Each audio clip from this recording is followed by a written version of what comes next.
just having finished. This is Steve Barber Models loading figure. I'm not sure which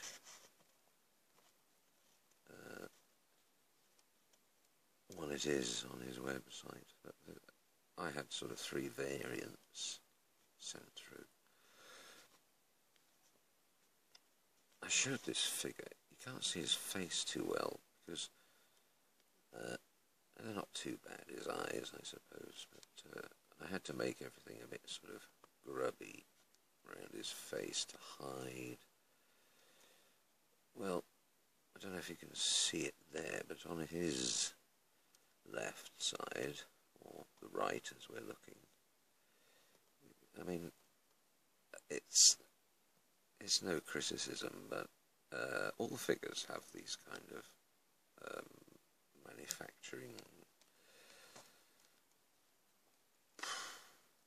imperfections, just by virtue of the moulding process. And,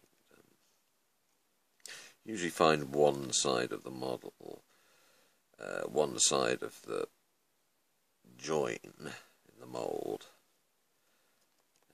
is usually sort of swollen compared to the other side, and so you have to reduce all that as well, and that's a real pain when the join is down the middle of the face, because then you get a sort of swollen half without much detail often, and a better half. So I've had to try and hide a lot. Maybe this was just a particularly annoying head to do. It's very difficult to do these things, but you have to do them separately, the heads, I find. So yeah, excuse me, I put this in a video earlier video rather, and yes, I think I showed him that I was going to cut off his the existing bayonet, not the socket, but the rest of it, and also the upper part, the ramrod. Still a bit shiny. If I can see it properly, it looks like there's like a finger sticking out, but it doesn't actually look like that. In reality, it's all black. It's just developed a shine. Must have forgotten to varnish that bit. There's a bit of crap. The hand that holds the hand rod actually looks like he's got a kind of broken finger or something sticking up at the top. It's actually black and it's just shine, so you don't see that at all with the eye. Yeah, so, and I had to do quite a lot of reducing of the legs with cutting pliers and the like.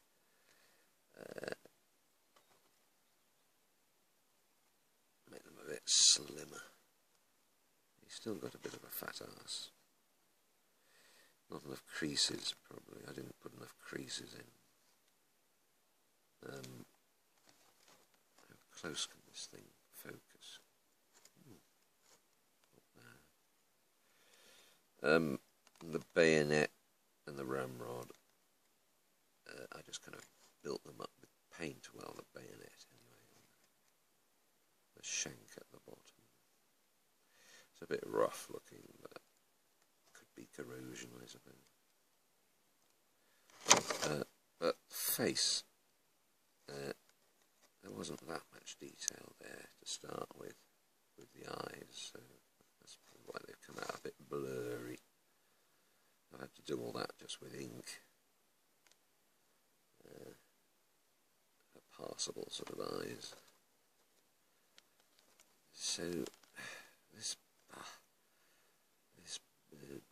beautiful model has probably taken me about 15 hours, which is ridiculous, I know, but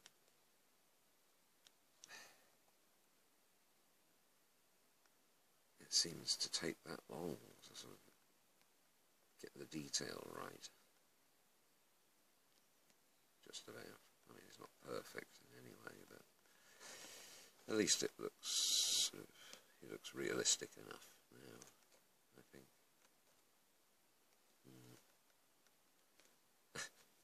His arse does look a bit odd. It's that it's not that noticeable, I don't think.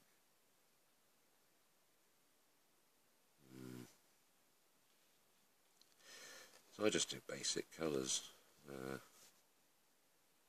Light blue, well, undercoat first, dark blue, after priming.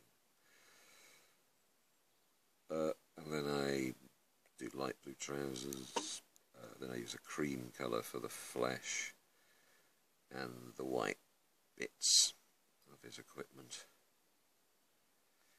And then I just do the rest with ink pens and paint pens, because it's far easier than opening tins of paint all the time and getting the right colour, and, and you can blend everything, and you can get away with just like black, and you can reduce it and make it any shade of grey you want, really. There's all sorts of amazing techniques you can use, and it just speeds up the whole process, and I don't have to keep buying paint all the time, mixing it and getting the brush right, and then making sure the right amounts on the brush. And it's just very precise with pens, and saves an awful lot of. And if you make mistakes, then you can just go over them again with a lighter coloured pen. And then varnish, of course, spirit-based varnish to seal everything, and then a matte-based acrylic water varnish, water-based, to just dull it all down. Well, that's the 6th one of these buggers that I've done. Did I touch something then? Oh god, I keep touching the wrong thing. So I've got to hold these stupid tablets without activating something. Yes, well, so that's number 6 of 30 that I've done. So I'm going to get on with actual firing figures next, I think. I feel a bit drained of these ramrodding types. So they do look very nice once you've done them. I suppose what you're getting at is the sort of original that the sculptor intended. That's what you're trying to get back more towards, without any moulding deficiencies, defects, and flash, and infill, and all that sort of nonsense. Much cleaner figure, I suppose. Well, actually, 1 second, I can do some tack on some other figures. Where are they? It's about to fall off the edge. Oh, these are, whoops, these jolly little things. Oh, Italeri, 1/72 plastic figures, medieval French, I suppose, sort of Joan of Arc type, 100 Years' War range time. Now, the interesting thing I thought about these two was, the first time since I was a kid, I didn't bother doing any flash removal or fettling, and it's not because they are, first of all, fairly free of all that, and I thought, well, there's a mould mark down the face, like with this bloke here. I'll just try and disguise it with thickening up the paint, but it's very difficult when you've got that right down the middle of the face. So anyway, it's a bit shiny, isn't it? This lamp. Too silver. Is that any better? Maybe. I'm going to focus. Oh, it's not too bad. Yeah, so these are just really nice little figures. They're great. They're you don't have to actually do any fettling to them, really, if you can't be arsed with the old scalpel micro cuts. One second, I've got a couple more I can show.